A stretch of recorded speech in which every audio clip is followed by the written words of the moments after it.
Hello guys, welcome to the Elias. और आज के वीडियो में हम पढ़ेंगे गोल्गी अपैरेटस। गोल्गी अपैरेटस क्या है, देखो आराम से समझते हैं हम। इस पूरे चैप्टर में, जो चैप्टर है फंडामेंटल यूनिट ऑफ लाइफ, इसमें हम सेल का स्ट्रक्चर पढ़ रहे हैं। मैं आ रहा हूँ इस पे, गोल्गी अपैरेटस पे थोड़ा पेशेंस रखो। थोड़ा तुम्हारा वो फाउंडेशन बना रहा हूँ, बेसिक बना रहा हूँ। हम पूरे चैप्टर में क्या पढ़ रहे हैं? सेल का स्ट्रक्चर। तो सेल का स्ट्रक्चर हमने 3 पार्ट में डिवाइड किया था ऐसे। मान लो ये कोई सेल है और ये न्यूक्लियस है। तो 3 पार्ट कौन कौन से में डिवाइड किया था हमने सेल का स्ट्रक्चर? ये जो बाउंड्री है इसको हम बोलते हैं प्लाज्मा मेम्ब्रेन। बिल्कुल फंडामेंट से समझो। ये बिल्कुल हिस्सा है, न्यूक्लियस बोलते हैं। और ये जो पूरी बॉडी वाला हिस्सा है, ये इसको हम बोलते हैं साइटोप्लाज्म। तो बेसिकली हमने ये सेल का जो हम स्ट्रक्चर पढ़ रहे थे, तो सेल के स्ट्रक्चर में हम 3 चीजें पढ़ रहे थे। प्लाज्मा मेम्ब्रेन, बाउंड्री, बीच में न्यूक्लियस, और ये जो पूरी बॉडी वाला पार्ट है इसको बोलते हैं साइटोप्लाज्म। ये था हमारा सेल का स्ट्रक्चर। उसके बाद हमने पढ़ा कि जैसे हमारी बॉडी है, जो एक मल्टी सेलुलर ऑर्गेनिज्म है, उसमें डिफरेंट डिफरेंट टाइप के ऑर्गन्स होते हैं जो अलग अलग टाइप का फंक्शन करते हैं। हार्ट अलग करता है फंक्शन, वो एक टाइप का ऑर्गन है। किडनी अलग फंक्शन करती है, वो एक टाइप का ऑर्गन है। ऐसे अगर ये सेल एक यूनिसेलुलर ऑर्गेनिज्म है, इसके अंदर भी साइटोप्लाज्म में अलग अलग टाइप के ऑर्गेनेल होते हैं। जो मल्टी सेलुलर में उसको ऑर्गन बोलते हैं, यूनिसेलुलर यानी कि एक सेल के अंदर अपने अंदर भी खुद के ऑर्गेनेल्स होते हैं। ऑर्गेनेल्स कैसे भी प्रोनाउंस कर लो, ऑर्गेनेल्स होते हैं। वो डिफरेंट डिफरेंट टाइप के जो ऑर्गेनेल्स होते हैं, कुछ यहाँ होते हैं, कुछ मतलब ऐसे अलग अलग टाइप के ऑर्गेनेल पड़े हुए हैं सेल के अंदर भी, और ये अलग अलग फंक्शंस करते हैं सब। ठीक है, तो इन्हीं ऑर्गेनेल को अब हम पढ़ रहे थे। तो हमने प्रीवियस वीडियोस में पढ़ा था ईआर, एंडोप्लाज्मिक रेटिकुलम, जो कि एक टाइप का ऑर्गेनेल है। और इस वीडियो में हम पढ़ रहे हैं गोल्गी अपैरेटस, जो भी एक तरीके का ऑर्गेनेल है। समझ आएगा बेसिक? तो अब हम ये पढ़ रहे हैं जो ऑर्गेनेल होते हैं सेल के अंदर, ये पढ़ रहे हैं। तो अब गोल्गी अपैरेटस का क्या काम है, क्या फंक्शन है, कैसा दिखता है, वो पढ़ेंगे। प्रीवियस वीडियो में हमने एंडोप्लाज्मिक रेटिकुलम टाइप का एक ऑर्गेनेल पढ़ा था, जैसे सेल के अंदर रहता है, उसके फंक्शन देखे थे। अब देखते हैं गोल्गी अपैरेटस। ठीक है, अब आते हैं टॉपिक पे। ये तो हो गया बेसिक। अब देखते हैं गोल्गी अपैरेटस किस टाइप का ऑर्गेनेल है, कैसा दिखता है, क्या फंक्शन है। तो गोल्गी अपैरेटस जो है, इसकी डेफिनेशन अगर मैं लिखना चाहूँ तो डेफिनेशन इसकी होगी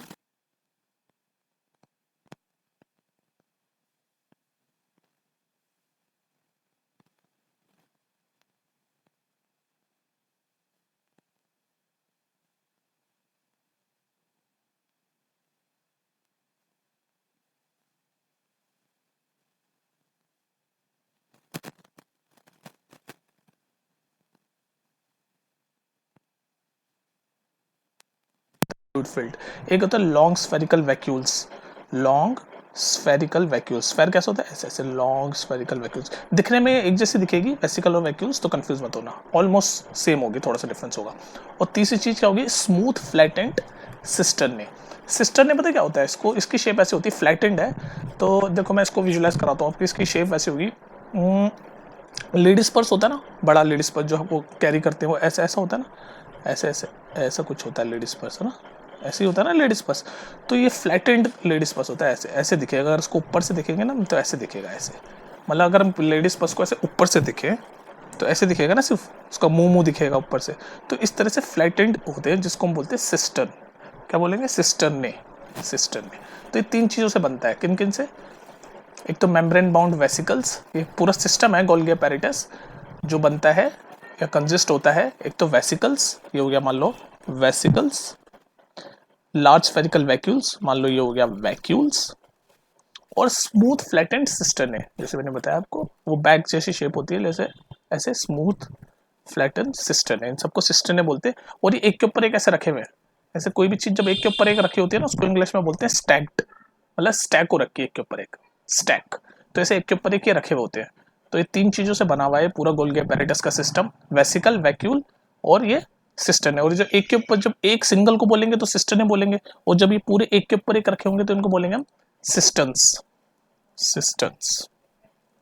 ठीक है, तो आपको आई होप इसका स्ट्रक्चर तो समझ आ गया गोल्गी अपैरेटस का क्या होता है।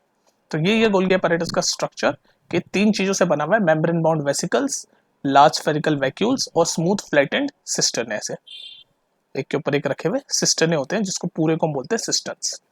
ठीक है जी, स्ट्रक्चर की बात क्लियर हो गई। अब आगे चलते हैं कि काम क्या करते हैं। अच्छा, इसको समझने की कोशिश करो। ये हो गया ना, 3 स्ट्रक्चर से बना हुआ है गोल्गी apparatus, वेसिकल, वैक्यूल्स और ये सिस्टर्न है, एक के ऊपर एक रखे हुए हैं तो सिस्टर्न्स बोलते हैं। फ्लैटेंड, उसकी शेप मैंने आपको विजुलाइज करा दी। लेडीज पर्स होता है ना ऐसे पतला, उसको ऐसे लेडीज पर्स ऐसे होता है, ऐसे होता है लेडीज पर्स, तो उसको जब पतला हो जाता है तो ऐसे उसका ऊपर से देखेंगे तो ऐसे मुंह दिखेगा ना वो, ठीक है। अब देखो एक चीज मैं आपको बताता हूँ, हम क्या पढ़ रहे हैं, सेल ऑर्गेनेल। हमने प्रीवियस पढ़ा था इंडोप्लाज्मिक रेटिकुलम, ईआर वाला इंडोप्लाज्मिक रेटिकुलम। तो इंडोप्लाज्मिक रेटिकुलम की जो मेम्ब्रेन होती है ना, वहीं से गोल्गी apparatus अराइज होना शुरू होता है। इंडोप्लाज्मिक रेटिकुलम हमने पढ़ा था ना, ऐसी कुछ शेप का नेटवर्क होता है, ऐसे कुछ शेप का नेटवर्क होता है, इलोंगेटेड वैक्यूल्स होते हैं ना, ऐसे था। तो उसकी जो मेम्ब्रेन थी उसी के पास से, या उसी के इंडोप्लाज्मिक रेटिकुलम के सरफेस से, या उसी के पास से गोल्गी apparatus बनना शुरू होता है, ठीक है, उसी की मेम्ब्रेन के पास से। तो मान लो फॉर एग्जांपल ये आपका, मैं एक बड़ी पिक्चर में समझाने की कोशिश करता हूँ, ऐसे बड़ा सा एक सेल है, ठीक है, इसके बीच में न्यूक्लियस है। तो जब मान लो इस सेल बॉडी के अंदर गोल्गी apparatus ऐसे रखा हुआ होगा, ये ऐसे, ये वाला एरिया आ गया, मान लो इस एरिया को हमने बोल दिया वेसिकल्स। उसके बाद ये आपका सिस्टर्न है, 3 पार्ट का है। उसके बाद फिर मान लो ये वाला एरिया हो गया वैक्यूल्स। तो जो एरिया, इसको 3 पार्ट में, इसकी जो पोजीशनिंग है ना न्यूक्लियस के आसपास, उसमें उसको 3 पार्ट में बांट रखा है। क्या 3 पार्ट? ये न्यूक्लियस के पास वाला जो एरिया होता है ना, इसको बोलते हैं सिस रीजन, जो न्यूक्लियस के पास वाला है, इसको बोलते हैं, ये न्यूक्लियस के पास वाला है ना, तो इसको बोलेंगे सिस रीजन। इसको बोलेंगे मीडियम रीजन, मीडियल, बीच में तो मीडियल, मीडियल रीजन। और जो न्यूक्लियस से अपोजिट वाला एरिया है, ये वाला एरिया, इसको हम बोलेंगे ट्रांस रीजन, ट्रांस रीजन। तो इसका फंक्शन क्या होता है, ये गोल्गी apparatus का है ना पूरा सिस्टम, 3 चीजों में बना हुआ, वेसिकल्स, सिस्टर्न, वैक्यूल्स। तो अब इसका हम फंक्शंस पढ़ने की कोशिश कर रहे हैं। मैंने आपको ये पहले तो एरिया समझा दिया कि जब न्यूक्लियस के पास होता है तो उस एरिया को, उस रीजन को सिस रीजन बोलते हैं, बीच वाले को मिडिल रीजन बोलते हैं, और लास्ट वाले को ट्रांस रीजन बोलते हैं। अब फंक्शन इसका इस तरह से आप समझो कि ये इसका पहला फंक्शन ये है, सबसे इंपॉर्टेंट फर्स्ट फंक्शन इसका ये है। बात करें गोल्गी apparatus की, तो इसका सबसे इंपॉर्टेंट फंक्शन है, पहला फंक्शन जिसको आप बोल सकते हो कि गोल्गी apparatus जो है वो स्टोर करता है, मॉडिफाई करता है और पैक करता है प्रोडक्ट को। इट स्टोर्स करता है, मॉडिफाई करता है और पैक करता है वेरियस प्रोडक्ट्स। प्रोडक्ट मतलब कुछ भी, मैं बताता हूँ कोई से भी प्रोडक्ट, जैसे various products in vesicles, in vesicles. तो ये पहला फंक्शन हो गया। अब जैसे कैसे, जैसे मान लो ये न्यूक्लियस है, न्यूक्लियस ने प्रोटीन सिंथेसाइज की, मान लो प्रोटीन निकली इस न्यूक्लियस से, या कुछ भी निकला, कोई प्रोडक्ट निकला, और ये प्रोडक्ट न्यूक्लियस से जो निकला इसको हमें different part of the cell पे पहुंचाना है। तो गोल्गी apparatus का काम ये होगा कि ये ना पहले यहाँ से न्यूक्लियस यहाँ से निकलेगा और इस स्टोर करेगा इसको वेसिकल में, ये वेसिकल है ना, इसमें स्टोर कर देगा। उसके बाद फिर यहाँ से होता हुआ ये इसमें जाएगा, किसमें, मीडियल रीजन में, फिर वहां से होता हुआ आपका ट्रांस रीजन में चला जाएगा। और उसके बाद जो भी इसका काम होगा, मान लो जो प्रोटीन ही है इसको ट्रांसफर करनी होगी, या तो सेल से बाहर निकालनी होगी तो सेल से बाहर चल जाएगा, या different part of the cell के जाना होगा तो उसके चला जाएगा। तो बेसिकली इसका काम ही होता है गोल्गी apparatus का कि स्टोर करता है कोई भी प्रोडक्ट को, वो दे दिया कोई प्रोटीन हो गई या कोई और चीज है जो न्यूक्लियस से निकल रही है, तो वो स्टोर करेगा और उसको फिर ट्रांसपोर्ट कर देगा, या तो बाहर निकालनी होगी तो बाहर निकाल देगा, या किसी दूसरे ऑर्गेनल या किसी दूसरे पार्ट ऑफ सेल तक पहुंचानी है तो वहां पहुंचा देगा, ठीक है। तो ये पहला सबसे इंपॉर्टेंट फंक्शन हो गया आपका, ठीक है। अब एक और चीज इसमें बड़ी इंपॉर्टेंट है जो आपको पता होनी चाहिए, एक और फंक्शन मैं यहाँ लिख देता हूँ। सेकंड फंक्शन इसका क्या होगा, सेकंड फंक्शन इसका ये होगा कि जो आपका गोल्गी apparatus है ना, ये जो सेल वॉल है और या फिर प्लाज्मा मेम्ब्रेन है, सेल वॉल यानी कि प्लांट के केस में होती है सेल वॉल, या प्लाज्मा मेम्ब्रेन, उसकी सिंथेसिस में भी इन्वॉल्व होता है। तो it involves in the synthesis of cell wall. Cell wall किस केस में होती है बता चुका हूँ, प्लांट के केस में होती है सिर्फ cell wall, and plasma membrane. तो जो हमारी जो प्लाज्मा मेम्ब्रेन है इसके सिंथेसिस में भी इन्वॉल्व होता है गोल्गी apparatus। ये इसका दूसरा फंक्शन आप बोल सकते हो, ठीक है। दूसरा फंक्शन इसका क्या है, पहला फंक्शन तो समझ आ गया ना कि स्टोर करता है किसी भी प्रोडक्ट को, मॉडिफाई कर देता है और पैक कर देता है इन वेसिकल। तो ये जो वेसिकल है इसमें स्टोर कर दिया, मान लो मैंने प्रोटीन का एग्जांपल लिया कि भाई न्यूक्लियस से प्रोटीन निकली, तो इसने इस वेसिकल में स्टोर कर दिया, पैक सा कर दिया। उसके बाद फिर अगर ट्रांसपोर्ट करना है तो वो ट्रांसपोर्ट भी कर देगी डिफरेंट पार्ट ऑफ द, या तो सेल को, या फिर बाहर निकलनी होगी तो बाहर निकल जाएगी, ठीक है। और दूसरा फंक्शन हमने क्या पढ़ा कि भाई ये जो प्लाज्मा मेम्ब्रेन है या फिर प्लांट के केस में सेल वॉल है, इसके सिंथेसिस में यानी इसको बनाने में भी इन्वॉल्व होता है गोल्गी apparatus, ठीक है जी।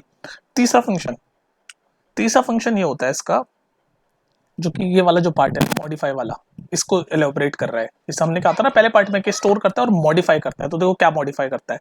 गोल्गी अपैरेटस जो है ना वो सिंपल शुगर को मॉडिफाई करके कॉम्प्लेक्स शुगर में कन्वर्ट कर देता है।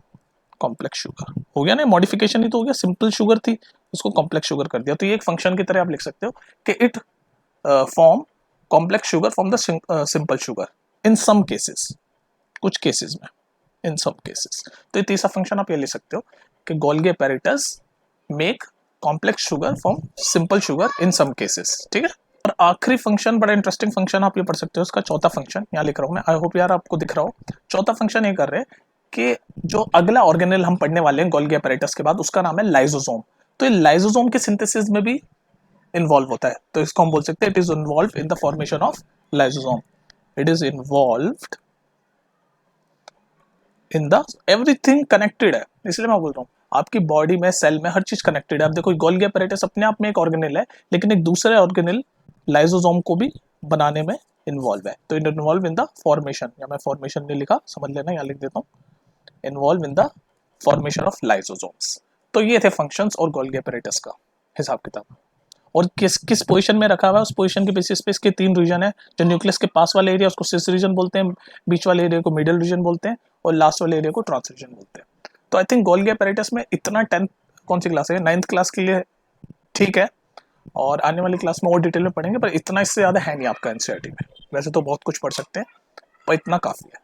तो आई होप आपको ये वीडियो समझ आ गई होगी। थोड़ा सा कंक्लूड करते हैं ताकि आप कंफ्यूज ना हुए हो। तो कंक्लूजन इसका ये है, तो जब मैं इसको कंक्लूड करूंगा तो कंक्लूजन ये है कि भाई गोल्गी अपैरेटस जो है वो नेटवर्क है जिसमें 3 चीजें हैं, वेसिकल्स, वैक्यूल्स और सिस्टर्न। और इनकी शेप ऐसी, वेसिकल ऐसे होता है, वैक्यूल भी थोड़ा सा लार्ज स्फेरिकल ऐसे ऑलमोस्ट सेम दिखते हैं वेसिकल, और सिस्टर्न ऐसे फ्लैटेंड बैग जैसे होते हैं, फ्लैटेंड ऐसे ऊपर से देखें तो सिर्फ एक के ऊपर एक रखे हुए हैं। तो जब एक के ऊपर एक रखे हुए होते हैं तो इनको बोलते हैं हम सिस्टम्स, और एक इंडिविजुअल को हम क्या बोलते हैं, सिस्टम।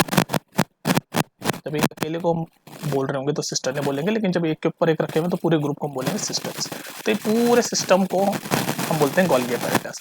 उसके बाद उसके क्या फंक्शन, और ये न्यूक्लियस के पास वाला जो एरिया होता है उसको बोलते हैं सिस रीजन। जब ये सेल की बॉडी के अंदर रखा हुआ होता है गोल्गी अपैरेटस, तो जब न्यूक्लियस के पास होता है तो उस रीजन को हम बोलते हैं सिस रीजन।